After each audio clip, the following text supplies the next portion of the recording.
4차 방정식의 근을 판별하면 아래와 같이 총 8가지가 있습니다. 그러면 여기는 4차 함수와 x축의 위치에 따른 바로 근을 판별해 보고, 그 다음 이 방정식의 실근을 차례대로 P, Q, R, S로 해서 함수식 꾸미는 것을 다시 한번 간단히 보겠습니다. 그러면 이제 첫 번째로 먼저 접한 경우라는 것은 바로 극점이 X축에 있는 경우고요. 그럼 극점이 X축에 있는 경우, 그럼 첫 번째 그래프, 여기 대칭형 W자부터 보게 되면, 먼저 극대의 접한 경우, 그럼 여기는 이중근, 두 개의 혹근, 그 다음에 국소에 접한 경우는 이거 두 개의 점에서 접한 경우, 그래서 이중근 두 개. 다음 비대칭 W자에서 보게 되면, 여기는 극대의 접한 거, 여기 이중근, 두 혹근, 그 다음에 이중근, 두 혹근, 그 다음에 여기는 이중근, 그 다음 교점이 없으니까 이것은 두호근, 이중근, 두호근. 다음 이것도 접한 겁니다. 이건 어디냐면 변곡점에 접한 거고요. 그럼 변곡점에 접한 경우, 이 경우는 삼중근, 그 다음에 이건 혹근, 그 다음 이거는 국수에 접한 거, 이거는 이중근, 없어서 두호근. 다음 이것도 접했는데 대신 어떤 거냐면 4차 함수의 유제형에 접한 경우, 그럼 여기는 사중근을 갖습니다. 그럼 이것에 따른 이제 함수식 꾸미는 것은 당연히 n중근은 n제곱씩 꾸미는 거죠. n제곱씩. 그리고 허근이 n개면 n차씩 꾸미는 거고요. 그래서 여기 4중근은 여기 4제곱씩을 꾸몄고요. 3중근은 3제곱씩, 그 다음에 혹근은 1차씩. 2중근 분명히 제곱씩, 그 다음에 허근 2개 그냥 2차씩 그렇게 꾸몄습니다. 나머지도 그런 식으로 다 이렇게 꾸몄습니다. 다음 이제 바로 파란 선이 X축인 경우 뭐죠? 파란 선이 X축인 경우 이제 접한 경우 다 했기 때문에 파란 선은 다 혹근만 같습니다. 그래서 혹근만 가는데, 그럼 첫 번째부터 보게 되면 이거는 두 개의 혹근, 그럼 나머지 또 두 개는 허근이 됩니다. 그래서 두 개의 혹근과 두 허근이 되겠고요. 다음 이거는 네 개의 점에서 만났으니까 네 개의 혹근, 그래서 서로 다른 내실근을 갖는 그런 형태가 되겠고요. 그 다음 나머지 또 파란 선은요, 전부 다 보면 두 개의 혹근만 있습니다. 두 개의 이렇게 혹근만 있습니다. 그러니까 이것은 혹근 두 개, 허근 두 개인 그런 식이 되겠죠. 그래서 1차식 두 개에다가 2차식 곱해진 함수식은 이렇게 꾸며집니다. 예, 그럼 이제 한 가지 경우만 남았는데, 그 한 가지 경우는 바로 이 4차 함수와 X축이 만나지 않는 거, 바로 검정선이 X축인 경우입니다. 이 경우는 교점이 없어요. 실근이 없는 거고, 실근이 없다는 것은 허근만 4개 갖는 거고요. 그럼 허근만 4개 갖고 그 함수식 꾸밀 때는 그냥 4차식 꾸미면 됩니다. 여기는 칸이 부족해서 안 썼고요. 그 다음에 이렇게 4차식 이렇게 꾸미면 됩니다. 최고차항계에서 양수인 4차 함수의 도함수 방정식이 서로 다른 세 실근을 갖고 그것의 함수값들의 곱이 음수이다 를 만족하는 그래프를 그려보면, 우선은 W자형이라는 얘기고요. 그리고 그 극점의 X값이 알파, 베타, 감마라고 합니다. W자형이고 이것의 극점의 X가 알파, 베타, 감마가 되고, 다음은 이제 그것의 함수값, 이 세 점의 함수값, 결국 극값이고요. 이 함수값들의 곱이 음수인 거. 그럼 세 개의 곱이 음수인 경우는 세 개 다 모두 음수인 경우와, 혹은 셋 중에 하나만 음수인 경우, 이렇게 있죠. 그래서 이 조건을 만족하는 또 그래프를 더 그려보면, 우선 대신 W자가 세 가지 유형이 있죠. 대칭과 비대칭. 그래서 우선 대칭형,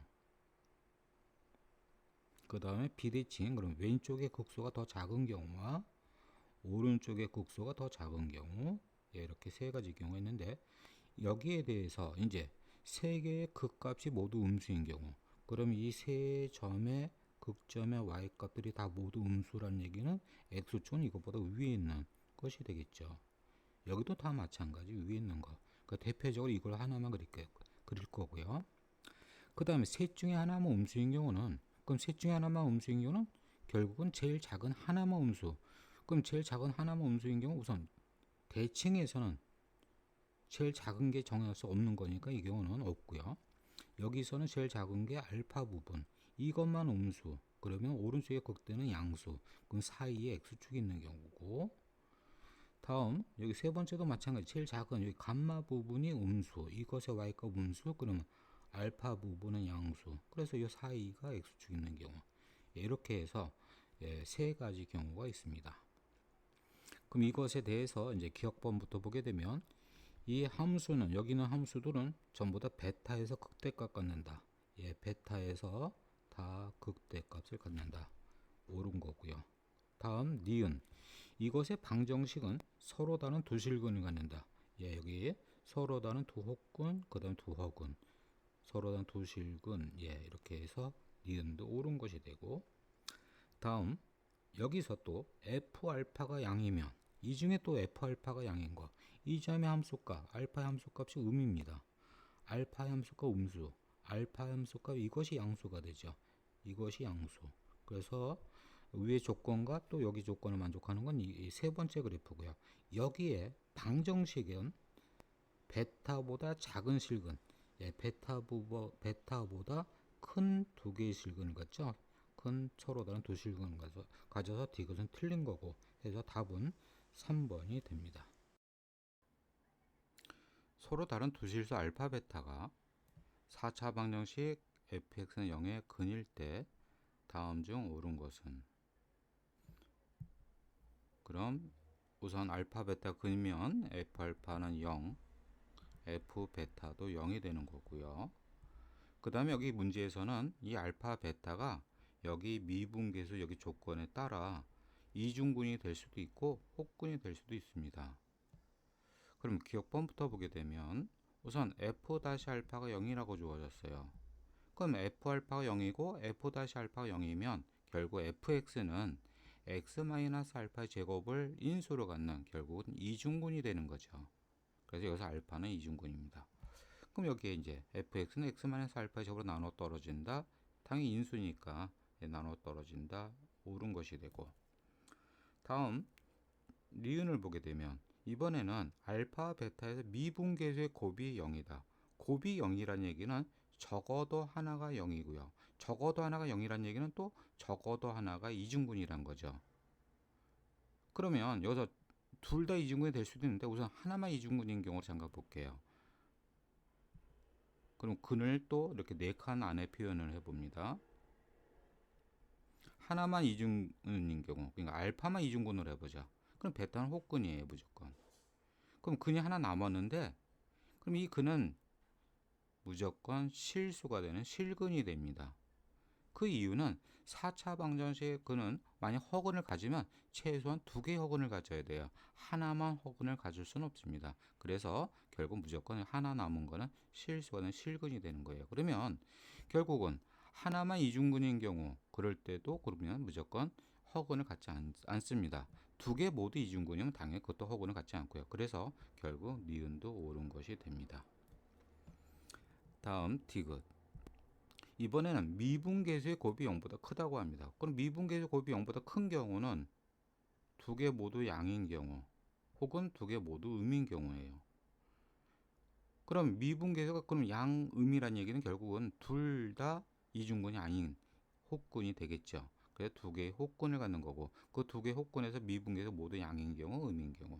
그러면 두 가지 경우를 다 이제 다시 그래프로 표현해 봅시다. 여기 x축 위에 알파와 베타 이렇게 혹근이 있어요. 그럼 첫 번째 조건에 둘 다 양인 경우, 그럼 이 점을 지날 때는 분명히 이 함수 fx는 증가해야 돼요. 둘 다 양인 경우는. 그러니까 여기 접선의 기울기처럼 뭐 이렇게 둘 다 양인, 둘 다 증가인 경우, 혹은 둘 다 감소하는 게 음인 경우입니다. 이 두 가지가 되겠어요. 그럼 이 점을 지날 때 무조건 증가해야 되고, 이 점을 지날 때 무조건 증가해야 되는 거예요. 그럼 여기서 잠깐 우리가 이 또 근을 4개를 4칸에 잠깐 표현해 보면, 알파 베타는 여기 문제 조건은 무조건 혹근입니다. 그럼 2개의 근이 나오는데 이 2개의 근은 그러면 허근을 가질 수도 있는 거고요. 아니면 실근이면 이중근을 가질 수도 있는 거고, 또 실근 중에 두 개의 혹근을 가질 수도 있는 거예요. 그럼 이렇게 세 가지 경우가 있겠죠. 그러면 이 혹근에 이제 허근을 갖는 경우를 따지든 뭐 하든 보게 되면 우선은 그래프를 봤을 때 여기 알파와 베타를 지나는데 분명 아까 얘기는 증가해야 돼요. 그러려면 또 베타를 가려면 양이 되려면 결국 이게 위에서 아래로 내려와야 되는데 위에서 아래로 내려와야 되는데 이때 허근이나 이중근 같은 경우는 결국 위에 있는 점이 아래로 그래프가 내려올 수 없어요. 그것을 밑에 다시 한번 보게 되면 여기 X축에서 알파 올라갔습니다. 그런데 여기서 만약에 허근을 갖는다 그럼 올라가게 되면 그 다음에 허근하고 X축 안 만나고 다시 올라가죠. 밑으로 X축 밑으로 내려올 수는 없다는 거예요. 이중간으로도 접해서 다시 올라가니까 또 내려올 수는 없어요. 결국 내려오려면 그 다음 무조건 또 혹근을 가져야 돼요. 혹근을. 그래야지만 다시 여기서 또 올라가는 거죠. 그리고 이제 여기 혹근이 나오면 여기도 무조건 실수인 또 혹근이 나와야 되겠죠. 그래서 이렇게 하면 M자 모양이 나올 거고 여기도 마찬가지예요. 이게 음인 경우 그럼 내려왔습니다. 그럼 반대로 위로 올라가려면 이 허근이나 이중근은 올라갈 수는 없고요. 또 무조건 혹근이 나와야 됩니다. 여기 혹근을 가져야 돼요. 그리고 또 위에 있는 것이 내려올 거고 그러면 이제 둘 다 음인 게 나오고 다시 남은 하나도 무조건 실수의 근이 되는 또 혹근이 돼서 더블자 모양이 나옵니다. 결국은 미분계수의 곱이 양인 경우는 결국 이 방정식은 서로 다른 내실근 갖는다. 그래서 옳은 것이 되는 답은 5번입니다. 여기서 함수 fx는 최고차 함계수가 1인 4차 함수, 함수 gx는 그 4차 함수의 절대값 함수. 그럼 그 절대값 함수가 x가 1에서 미분 가능하고 g1과 g'1이 같다. 그리고 그 절대값 함수가 x가 마이너스 1과 0과 1에서 극소값을 갖는다. 그럼 여기에 바로 절대값 함수가 극소값을 갖는다는 얘기는 바로 그 점들이 바로 혹근이란 뜻입니다. 분명히 절대값 함수에서 혹근에서 미분 불능, 또 하나는 극소값 갖는다는 것은 바로 혹근을 가리킨다. 이런 얘기입니다. 그럼 이 부분 먼저 보게 되면 먼저 4차 함수 그래프를 이렇게 W자로 하나 그려놓고요. 그 다음에 여기 X축이 이렇게 위에 있다고 합시다. 그럼 이것의 절대값 함수, 그럼 이것의 절대값 함수는 당연히 양인 거는 그대로 냅두고 그 다음에 음인 부분은 대칭 올라가죠. 그랬을 때 이 혹근 부분은 미분 가능하지는 않지만 무조건 극소값을 갖죠. 그래서 극소값 갖는다는 얘기는 그 점이 바로 혹근이라는 얘기고요. 그 대신 극점은 계속 극점입니다. 대신 이 극점이 X축 아래에 있으면 그것은 서로 뒤바뀌죠. 극소가 극대, 극대는 극소, 극소는 극대. X축 아래에 있으면 서로 뒤바뀌고요. 그러니까 극소값을 갖는다는 얘기는 혹근도 되지만 극점의 X값도 돼요. 그럼 여기서 극점의 X값 바로 위에 주어졌습니다. 위에 바로 X가 1에서 미분 가능. 그 얘기는 1에서 그것은 혹근이 안 되고 그럼 여기서는 극점을 갖는 거죠. 그럼 여기 극점을 갖고요. 이것은 혹근이 된다는 얘기입니다. 그래서 그래프를 그려보면 다시 X축 먼저 그려볼게요. 그 다음에 마이너스 1과 0은 혹근이고 1은 극점. 그럼 최고차 한계수 1이면서 아래로 내려가는 혹근, 0도 혹근, 그 다음은 1에서 극점을 갖는 이런 함수 fx 그렸습니다.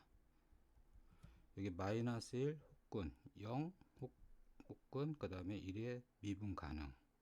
그래서 절대값 그려보면 여기서 극소값을 갖습니다. 1에서 극소를 갖는 거고요. 대신 이 그래프는 이 뒤의 조건을 만족을 못해요. 뒤의 조건은 그럼 절대값 함수. 그럼 절대값 여기 부분 그냥 절대값 함수의 fx의 절대값 함수가 마찬가지가 되고. 근데 1에서의 미분계에서 분명히 극점을 갖는 거니까 여기서 미분계 0입니다. 그럼 함수값도 0이 돼야 돼요. 그럼 함수값이 0이 돼야 되는 것은 이것의 y값이 형제된 양수죠. 그러니까 0이 돼야 되는 접하는 그래프가 됩니다. 그래서 그래프를 다시 그리게 되면 이 조건 때문에 이것이 아니라 다시 혹근이 되고요. 혹근이 되고 그 다음에 이중근 갖는 그런 것이 fx가 되고요. 여기 마이너스 1, 여기는 0, 여기는 1. 그런 다음에 이제 g2의 값 구하라. 그럼 절대값 함수 여기만 올라가는 거고 2의 함수 값은 결국 f2와 동일한 거고 무조건 f2를 구하면 되는 거니까 결국 함수 fx를 구하겠습니다. 그래서 fx는 최고치 한계수는 1, 그 다음 마이너스 1 혹은 0 혹은 그 다음 1 중근, 여기에서 f2를 구하는 거고요. 그래서 3 곱하기 2 곱하기 1 해서 답은 3번이 됩니다.